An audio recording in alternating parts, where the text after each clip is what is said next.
Bismillahirrahmanirrahim. Alhamdulillahi rabbil alamin. Wa bihi nasta'inu ala umuri dunya waddin. Wassalatu wassalamu ala ashrafil anbiya'i wal mursalin Sayyidina Muhammadin wa ala alihi wa sahabatihi ajma'in. Wa la hawla wa la quwwata illa billahil aliyyil azim.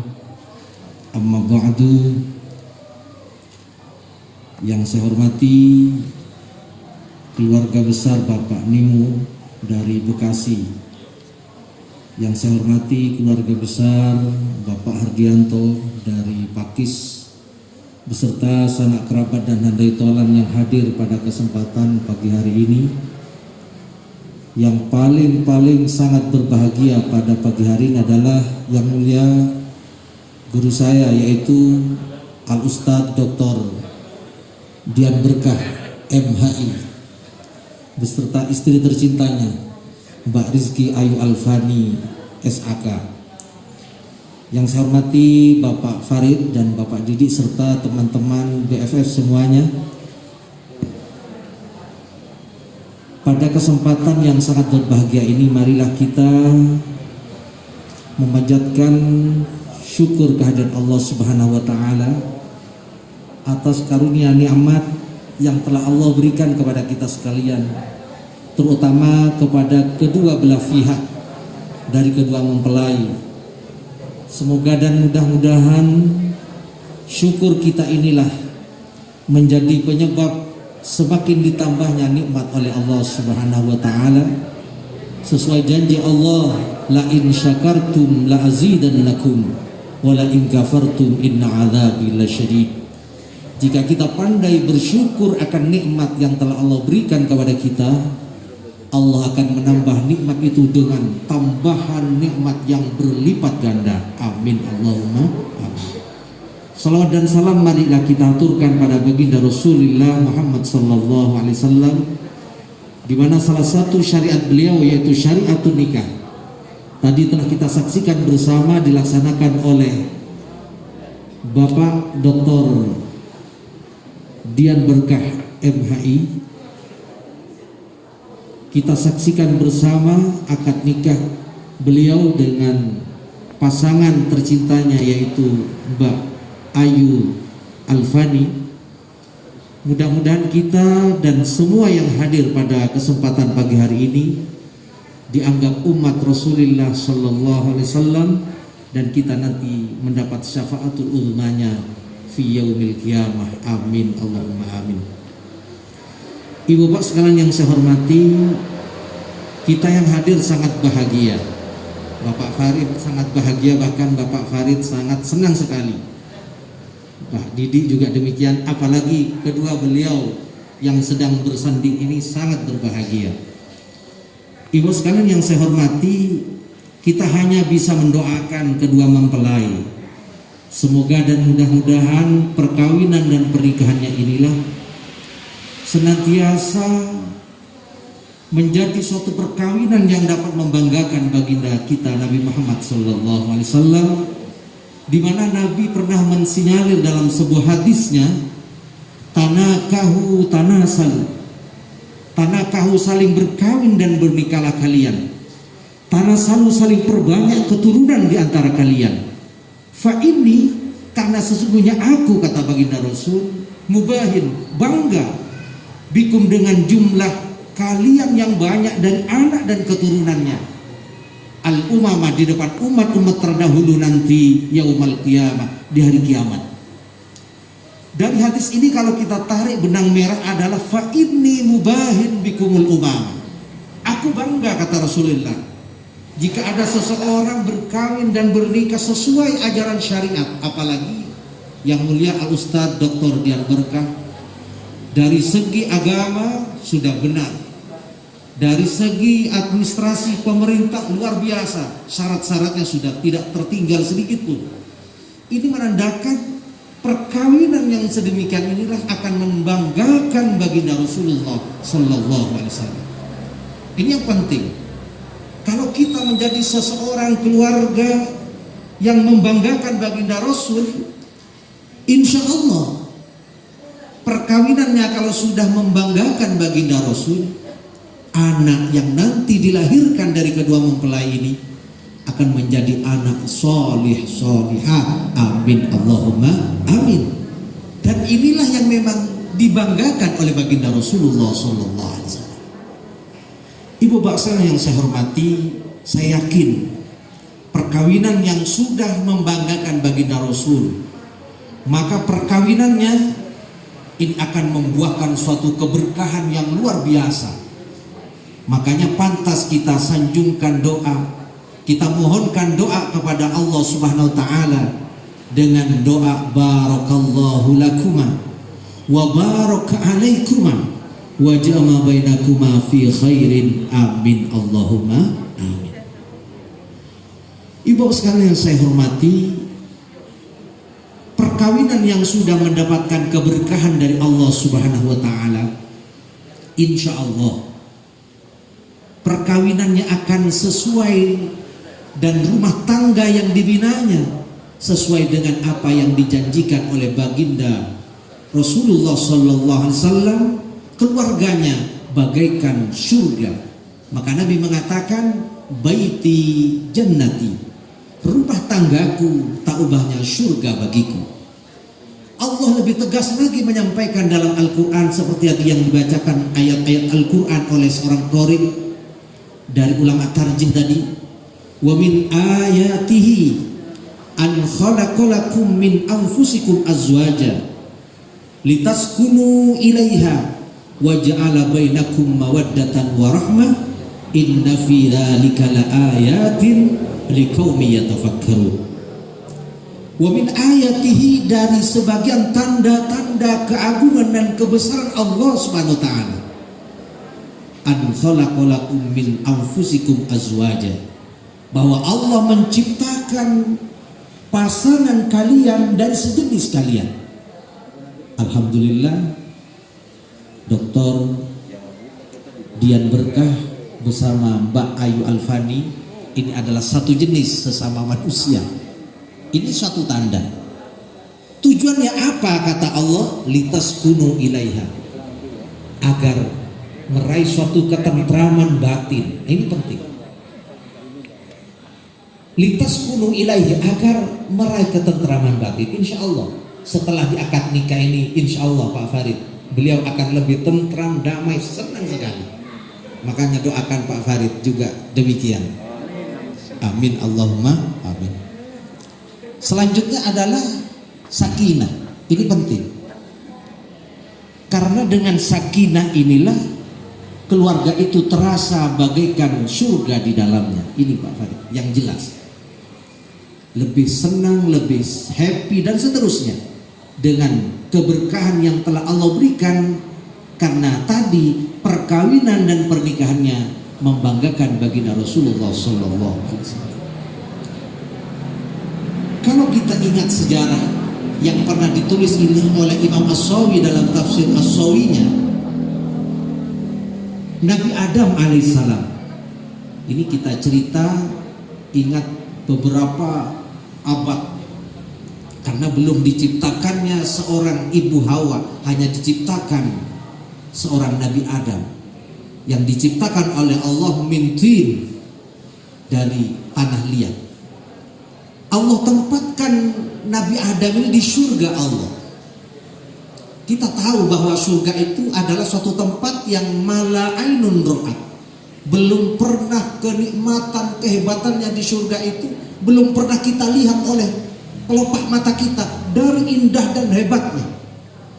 Kalau mungkin selama ini kita melihat apa yang menyenangkan, apa yang membuat kita heran, kita membuat takjub di dunia, itu nggak ada apa-apanya nanti di surga. Karena mala ainun ra'at, di surga itu yang kita lihat tidak pernah terlihat di bumi ini. Tidak ada. Dari nikmat dan hebatnya keberadaan di surga Allah Subhanahu wa ta'ala. Kalau sekarang melihat sesuatu yang menggembirakan di dunia, itu nggak ada apa-apanya nanti di akhirat. Kemudian wala ulunun sami'at. Kalau sementara ini kita di dunia mendengar sesuatu yang menyenangkan bagi pendengaran kita, nanti di akhirat jauh lebih dari itu kenikmatan kita mendengarkan apa yang ada di surga Allah Subhanahu wa taala. Bahkan tidak pernah terbesit enaknya di dunia ini dibanding dulu nanti di akhirat, yaitu di surga Allah Subhanahu wa taala. Tidak ada kenikmatan yang ada di dunia ini menyaingi kenikmatan nanti di surga. Nabi Adam ada di surga, tempat yang serba istimewa, yang serba nikmat, yang serba segala-galanya. Tapi karena beliau Nabi Adam belum mempunyai seorang istri, belum ada rasa sakinah, ketentraman batin.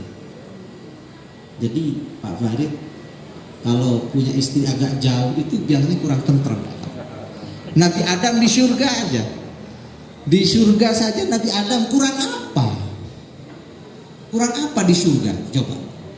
Tapi karena tidak punya pasangan hidup Nabi Adam, pusing Pak Farid. Tidak ada tempat untuk berkeluh kesah, tidak ada tempat untuk mengadu, tidak ada tempat untuk menyampaikan apa yang menjadi kesenangannya, dan untuk pokoknya tidak ada tempat untuk mengadu. Akhirnya Nabi Adam ini karena risau, gundah, dan juga tidak senang ada di surga walaupun serba mewah, karena ada sesuatu di antara anggota beliau ini yang penggunaannya ini tidak jelas. Mungkin Pak Farid sudah paham kalau rambut itu gunanya untuk menambah ketampanan kita dengan mahkota. Yang juga ke bawah ada alis ini, umpama ada hujan kan tidak langsung air masuk ke pelopak mata kita Pak Farid ya. Kemudian ke hidung, kenapa hidung lubangnya di atas? Ini kan suatu hal yang penting kita nikmati dan kita hayati. Karena kenapa Allah lubangnya taruh di bawah? Umpama hujan gimana? Semua Allah yang ciptakan itu ma khalaqta hadza batila. Tidak ada yang tidak berguna dan bukan hanya yang batil. Sampai ke bawah lagi ada kumis. Nah, kumis itu luar biasa. Makanya kumis tidak saya cukur Pak. Karena kata gadis-gadis di Madura, ciuman tanpa kumis bagaikan bakso tiada micinnya. Ini kata perawan Madura. Makanya tidak saya cukur. Oh, gak ada sambelnya. Itu. Terus ke bawah lagi, terus ada, terus sampai ke bawah ini Nabi Adam menemukan suatu alat. Ini nggak ketemu penggunaannya ini apa? Di masa-masa dingin kayak gini biasanya dia bangun dengan sendirinya. Lah inilah yang Nabi Adam bingung ini kemana ini? Gitu. Fungsinya apa? Ini gara-gara ini bikin tidak tentram hatinya. Akhirnya Allah, karena Allah Ta'ala maha tahu dan maha mendengar keluh kesahnya, falamma istayqadha min naumih, ketika Nabi Adam bangun tidur, wajada indahu imra'atan jamilah. Ternyata di samping Nabi Adam begitu terbaring bangun tidur, menemukan orang perempuan yang cantik sekali di sisinya itu. Dan ternyata sesuatu yang tadi tidak tahu apa penggunaannya kok ngefek ke sana. Itu kan normal Pak, normal begitu. Sinyal. Lah ternyata baru tahu, ternyata ini penggunaannya. Nah maka dari itulah dalam keterangan di kitab itu dikatakan bahwa diambillah dari tulang rusuk kirinya dan dijadikanlah seorang perempuan itu yang kita kenal dengan Ibu Hawa itu. Lah baru setelah diakad nikah dengan mahar atau mas kawin baca sholawat kepada Nabi kita Muhammad SAW, muncul dan tertanam ketenangan, sakinah. Nah ini insya Allah dengan perkawinan yang penuh keberkahan, apalagi dapat membanggakan baginda Rasul, ini akan membawa ketenangan hidup dari dunia nanti sampai ke akhirat. Iwaksan saya hormati, itulah suatu hal yang penting kita dalami, bahwa perkawinan hakikatnya adalah mengikuti sunnah Rasul, Karena Nabi menyampaikan an-nikahu sunnati, nikah itu adalah sunnahku.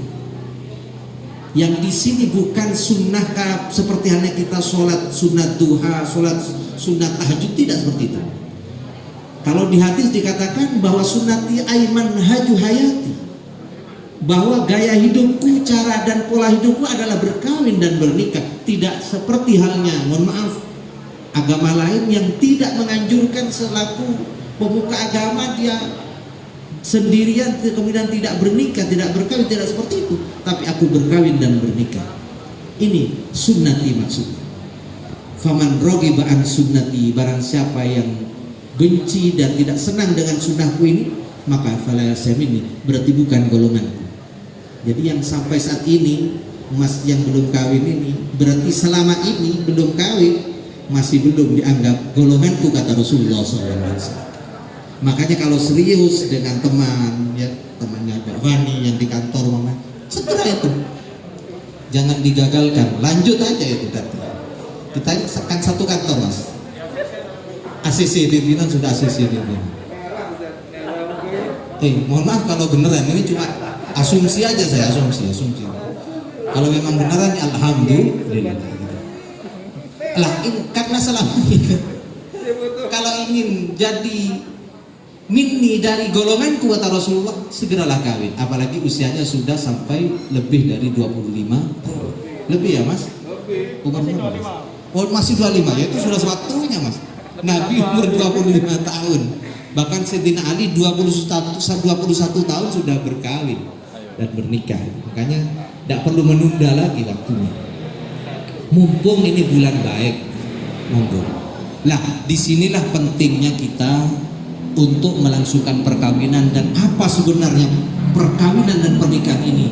Yang kita lakukan adalah tiada lain merupakan ibadah dan mengikuti sunnah Rasulullah SAW, bahkan dapat membanggakan baginda Rasulullah SAW. Ini jadi di selain ibadah juga membanggakan baginda Rasul. Ini yang penting. Yang ketiga adalah dengan perkawinan akan dikarunia anak. Dan anak inilah yang sebagai pelanjut sejarah, dan ini nanti yang memberikan juga dorongan kepada kita agar kita nantinya menjadi orang yang baik, dan ini pun juga akan yang membaca kebaikan kita nanti sampai di akhir hayat kita. Bapak sekalian yang saya hormati, itu saja yang mungkin dapat saya sampaikan. Tetapi sebagai penutup, ada beberapa ciri-ciri keluarga itu menjadi keluarga yang akan mendapatkan kebahagiaan, keberuntungan dari dunia sampai akhirat. Rasulullah bersabda, sa'adatun arba'un min sa'adatil mar'i. Ada 4 kriteria atau 4 ciri-ciri seseorang ini, keluarga yang dibinanya ini menjadi keluarga yang akan meraih keberuntungan, kebaikan dunia sampai akhirat. Yang pertama adalah antakuna zaujatuhu sholihah. Jika istri kita merupakan istri yang sholihah. Mahia imro'atun sholihah. Seperti apakah gambaran istri yang sholihah itu? Yaitu sang suami jika dekat dengannya, menatap wajahnya, menjadi senang hatinya. Kalau kemudian ada seorang istri kemudian wajahnya selalu jemberut, selalu murang-muring, itu berarti bukan potongan istri yang sholihah. Mungkin bisa saja dari faktor mungkin belonjoni kurang, bisa saja nafkah batinnya juga kurang, atau dan seterusnya, bisa kita amat. Atau memang dari segi istri sendiri. Maka insya Allah saya yakin, karena saya tahu betul dengan Mbak Alfani ini, kenal lama ketika mulai di BFS, beliau sekalipun keadaan kesel, keadaan lelah bekerja di BFS dulu, tetap senyum terus. Nah, insya Allah beliau seorang istri yang sholihah. Amin Allahumma amin. Beruntunglah Pak Ustadz Dr. Jan Berkah mendapatkan Mbak Rizky Ayu Alfani sebagai rizki dari Allah, apalagi Ayu dan Alfani 1000, luar biasa. Jadi kalau diartikan adalah Al Ustadz Jan Berkah ini mendapatkan rizki istri yang cantik, beribu-ribu rizki dari Allah Subhanahu wa Ta'ala. Kalau beribu-ribu berarti berjuta-juta, bahkan bermiliar-miliar. Amin Allahumma amin. Dan yang kedua, ciri-ciri orang istri yang solihah itu adalah jika sang suami perintah kepada sang istri, sang suami perintah kepada sang istri, ini mengikuti dan taat kepadanya. Disuruh hal-hal yang baik, suruh sholat, suruh begini dan begitu, mengikuti. Saya yakin Mbak Alfani luar biasa. Yang ketiga adalah ketika sang suami bepergian, sedang bekerja dan ada kesibukan di luar rumah, karena beliau seorang direktur, seorang komisaris dan direktur juga, bahkan juga seorang petinggi di Universitas Muhammadiyah Surabaya. Mbak Alfani di rumah pandai mendoakan sang suami, ya Allah, mudah-mudahan Mas Dian berkah, diberi keberkahan oleh Allah Subhanahu wa taala.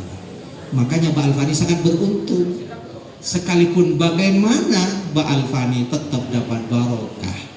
Insya Allah nanti malam juga akan lebih banyak barokah yang kita didik ya. Bisa dibuktikan nanti. Makanya kita harus segera pulang Mbak Didi, biar dapat Mbak Alfani segera dapat berkahnya nanti. Amin Allahumma. Dan yang ketiga adalah, yang kedua, tanda-tanda atau ciri-ciri keluarga itu akan menjadi keluarga yang bahagia dunia akhirat adalah wa ayyakuna auladuhu abrara. Jika nanti dari kedua mempelai yang mulia Ustadz Dian Berkah ini melahirkan keturunan anak-anak yang soleh dan solehah, itu berarti keluarganya akan menjadi